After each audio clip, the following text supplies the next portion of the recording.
You mentioned you got to be good.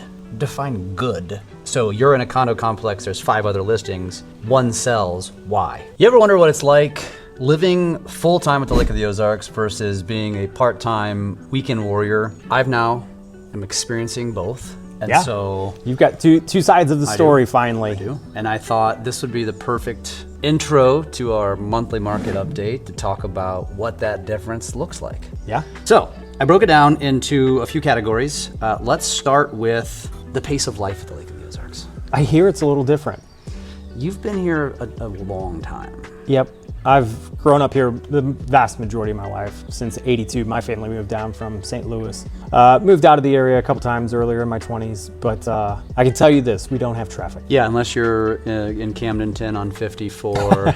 But it's not traffic compared to a city traffic. The way I wanted to break this down was when you are a weekend warrior, when you're a part-timer, you are go, go, go, go, go. Yes. It is how fast can I get a beer in my hand? How fast can I get my boat in the water? How fast can I get my swimming suit on?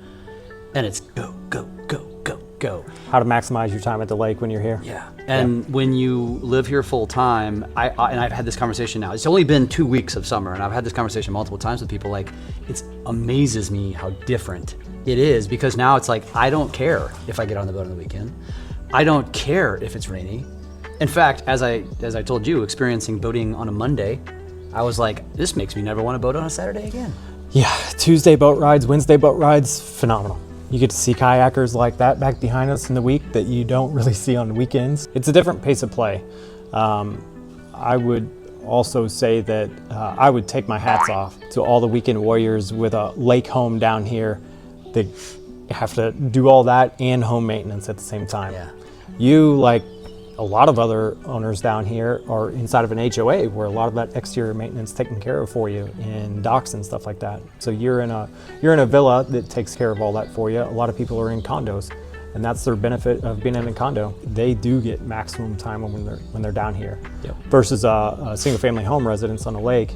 You get to do fun stuff on your weekends, like learn how to sink a no-wake buoy out of their dock. Yep. You worry about getting your ice heaters out in the wintertime when the weather turns really bad, and all the other stuff that goes with a home. The reality is, and I've learned this, a lot of full-timers are actually tackling that stuff on the weekends because they don't need to rush out and boat on the weekends anymore. Yeah, having a second home comes along with having a second home. I guess the third one now is, you mentioned when we were talking about at the beginning, is that traffic. You know, there isn't a lot of traffic. As if you live here full time, you learn when traffic is, and I'll tell you exactly when traffic is the worst. Friday afternoons, by far. And when you're trying to rush down here, rush to the grocery store, fill up the refrigerator, and you're like, damn, this sucks. I can tell you, Jesse and I aren't out grocery shopping on Friday afternoon or evening. We got the hack.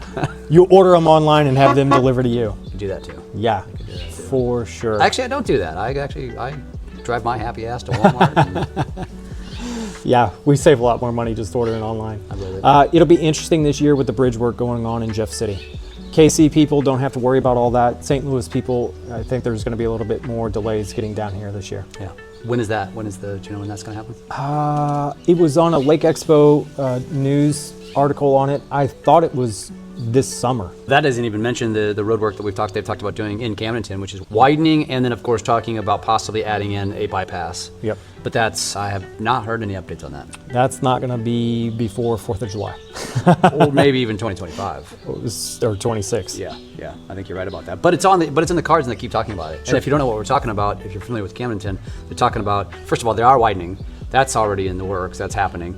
Like before the square. Yep. They're talking about putting a bypass in that runs behind Walmart. Yep. Because if you've ever noticed, there's a lot of tractor trailers that have to cut through Camden. That is an artery, a major artery, getting 54 to 5. And so putting in a bypass so you can just cut and zoom right on out, which is also where there's a potential massive development that's in the talks, in the works. Yes. For those not in the know, there isn't much to know yet other than would double the size of Camdenton. Yes. It would be very innovative and very interesting. Yeah. And it would put Camdenton on the map.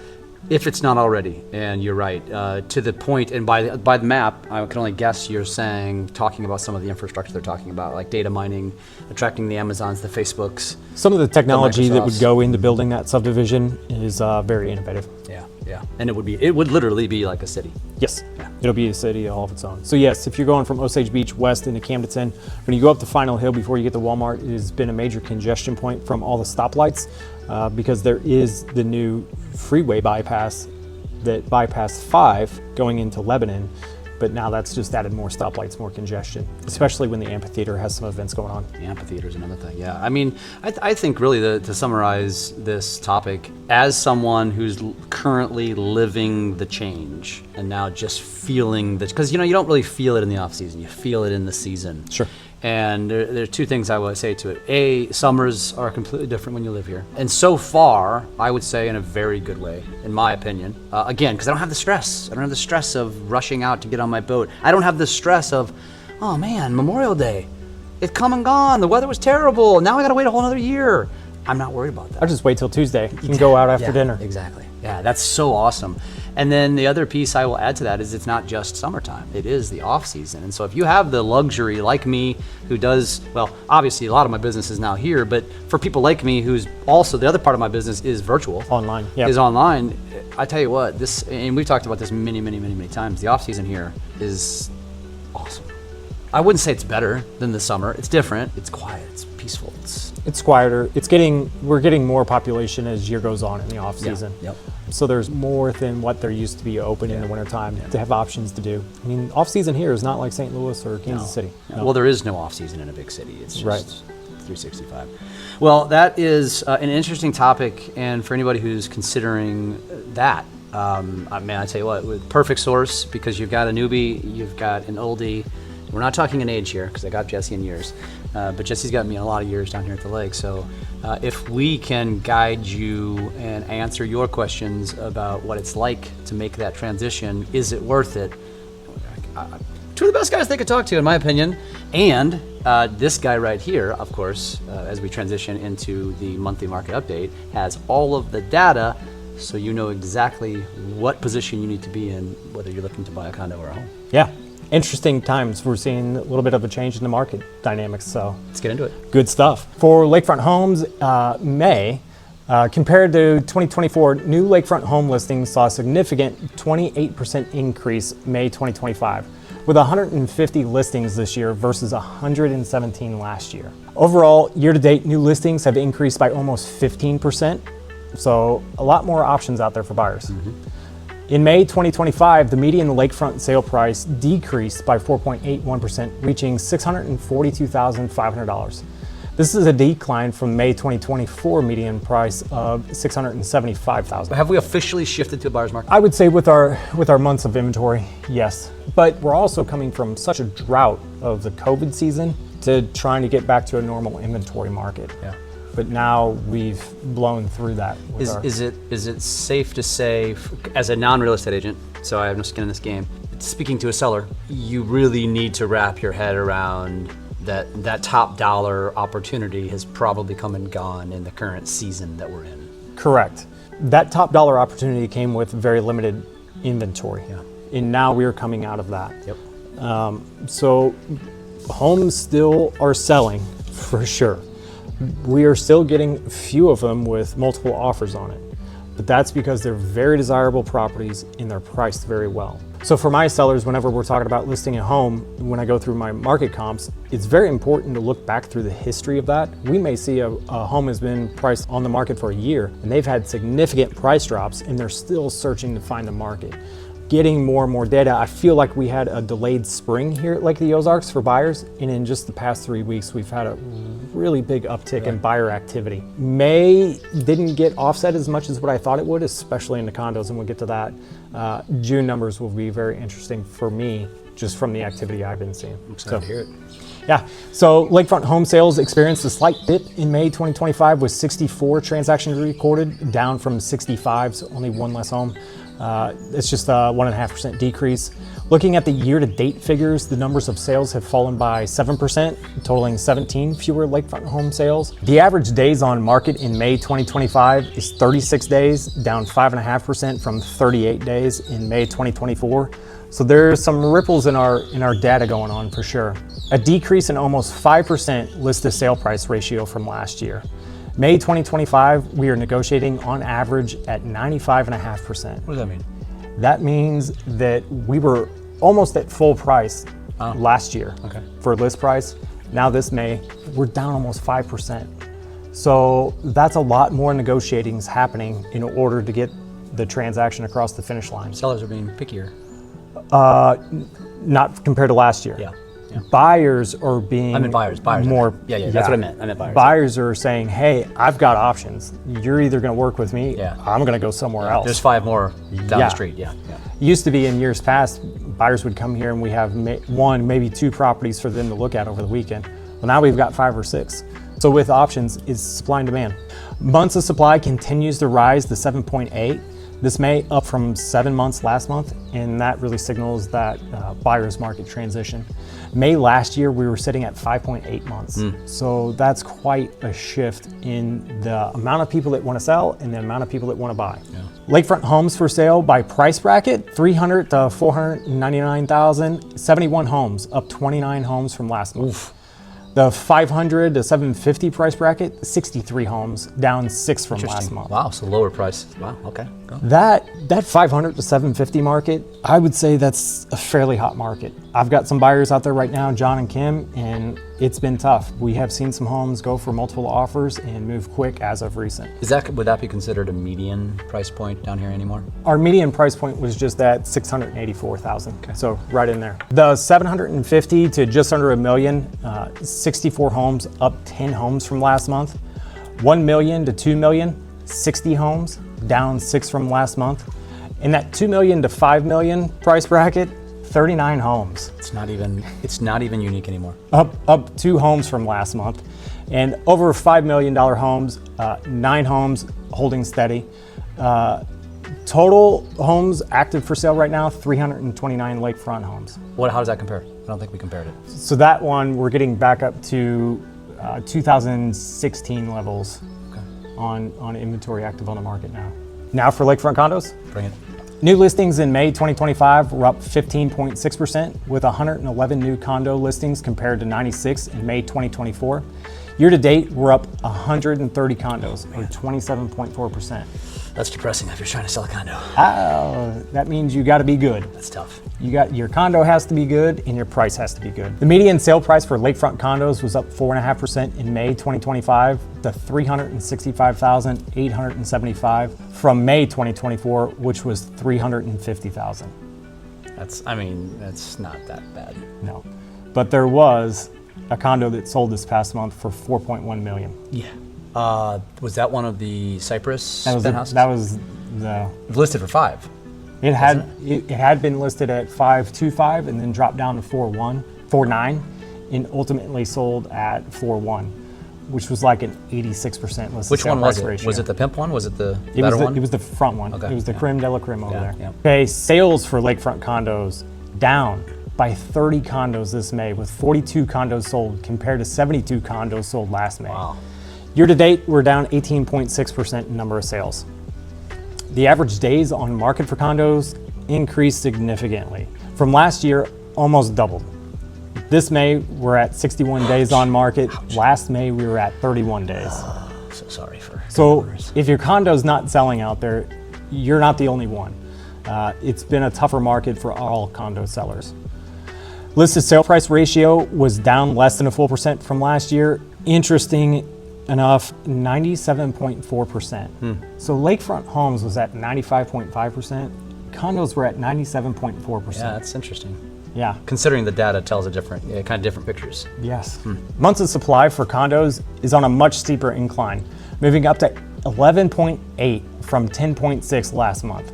And a year ago, we were at 6.9 months of supply. Oof. Condos available by room numbers. 2 bedrooms available, 142, up 6 condos from last month. 3 bedrooms available, 239, up 15 condos from last month. And 4 bedroom condos, same as last month, holding at 28 condos. In total, there's 434 active condo listings. And the 329 was the lakefront homes. Yeah. Wow. So before you summarize all that, you mentioned you got to be good. Define good. So you're in a condo complex, there's 5 other listings, 1 sells, why? What's good about it? Okay, so for one, updated. How updated is your condo compared to the competition? Boat slips. What's your boat slip size? Buyer may have a specific need, and that determines what condos they're actually looking at. And then the other one is going to be your price. How competitive are you with the market that you're in? Okay. So the best condos with the best price, sell. So in other words, if you're not updated, you fully should expect to underprice the updated one, otherwise you are not selling. Yeah, I mean, the market's going to devalue the lack of updates. Yeah. And so your price needs to reflect that buyer devaluation. And in a moving market where things are trending down, you can't shoot for the moon. Yeah. You have to be very realistic. And this is where I go much more in depth than what I have in years past at looking at pricing trends for our comparables, for not only where to price, but then also as a buyer, where to make a strategic offer at. So to summarize, for Lakefront home market has managed to stay fairly resilient this year compared to condos. While the number of sales are down by 17 homes, we've still seen an increase on average sale price by over 5% to $813,005. Inventory levels has risen to June 2020, not June 2016, June 2020 levels, and months of supply continue to increase, showing the disconnect between the amount of sellers versus the amount of willing buyers. Even though we've had fewer sales, the sales have been larger than last year. The Lakefront home market in dollars traded has only contracted by 2.3%. For condos, serious headwinds continue to blow in the face of Lakefront condos. Major increases in inventory not seen since August 2017, with 18.6% fewer buyers than last year. Days on market is sharply increasing, but the median sale price is singing a different tune, now up 5.8% over last year. For the past 2 years, the month of May holds the top month for sales, and sales decrease throughout the remaining portion of the year. There are still buyers for condos out there, 171 so far this year. But the law of supply and demand will continue to exert pressure on condo sellers. Will they continue to hold out for higher sale prices, or will they be more motivated to sell and reduce their prices to move it? For buyers, now is more important than ever to work with a professional realtor. Dig into market trends and property history to formulate a strategic offer backed up with facts and data to submit to sellers. Bringing daylight to your market increases your odds of negotiating a more favorable sale price. Sellers, the single most important factor in getting a home sold is the seller's decision. Sellers decide on list price, condition, showing availability, the realtor that they choose to list their property, which determines their marketing and negotiating skills. And lastly, the seller ultimately decides on contract acceptance. But you have to remember, sellers don't set the sale price. Realtors don't set the sale price. Buyers set the sale price, given to their current options. Lake Expo Real Estate leverage unmatched market reach through our exclusive partnership with LakeExpo.com, the region's premier media powerhouse. And Jeff here too. With nearly 2 million property views generated in May alone, we deliver exposure that no other brokerage can match. When you choose Lake Expo Real Estate, you're not just getting a real estate agent. You're accessing the most powerful marketing platform in the lake market to ensure your property reaches every qualified buyer. If you're looking for strategies to buy your dream place at the lake, or need a proven process to maximize your investment, my commitment is simple: to provide the same level of professional service, whether you're purchasing a condo or selling a multi-million-dollar home. After years of helping families find their perfect lakefront property, I know every client, every price point, every goal matters when you're ready to buy or sell. I'm ready to work for you. So, if I'm selling a condo, I need to really dig deep. You gotta be dialed in. And if I am selling a home, I am in a much better position. You're in a more favorable market being a lakefront home seller versus a lakefront condo seller right now, just because of the difference in inventory, which is described by the months of supply. More importantly, if I'm a buyer thinking about moving to the lake, there's a hell of a lot of opportunity right now. So how do they get hold of you? You can reach me 573-260-0868 or shoot me an email, jesse@lakeexporealestate.com. I'm ready to work with you and find your dream here at the lake. And if you watch this far, I'd like to know, did you feel like Jesse was more articulate this month? I mean, I feel like he's getting really good at this. And I will say, this is like the anniversary of our very first market update. It might have been June, it might have been July, sitting at the same table in the same cove, which is gonna be chaos in 2 months, and enjoying What was your drink to that, huh? Good boy John Daly vodka. Look at that. Good boy, iced tea and lemonade. You already know. If you know, you know. You already know. Cheers to an awesome June. We will see you in July.